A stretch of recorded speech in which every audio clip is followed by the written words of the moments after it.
Hello বন্ধুরা, কেমন আছো তোমরা সবাই? আশা করছি সবাই খুব ভালো আছো আর আমিও ভালো আছি। তো আজকে হচ্ছে 31st ডিসেম্বর, মানে বছরের শেষ দিন। তো সবাইকে হ্যাপি নিউ ইয়ার অ্যাডভান্স। কিছুক্ষণ পরেই সবাই নতুন বছরে পা দিতে চলেছি। তো নতুন বছর সবারই ভালো কাটুক, সবাই সুস্থ থাকো। আমি বছরের শেষ সকালটা শুরু করলাম মায়ের নাম নিয়ে, মায়ের মন্দিরে মায়ের পুজো দিয়ে। বছরের শেষ দিনটা শেষ করার ইচ্ছা ছিল মায়ের মন্দিরে গিয়েই, তাই সকাল সকাল চলে গেছিলাম মায়ের মন্দির পুজো দিতে।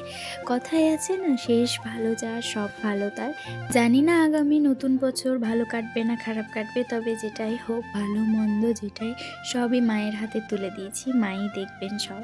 তবে মায়ের কাছে প্রার্থনা করি এটাই যে মা নতুন বছরে সবাইকে ভালো রেখো, সবাইকে সুস্থ রেখো। ডিসেম্বরটা যেরকম জীবনে অনেক কিছু শিখিয়ে যায়, জানুয়ারিটাও কিন্তু সেরকম জীবনে নতুনভাবে শুরু করার আশ্বাস নিয়ে আসে।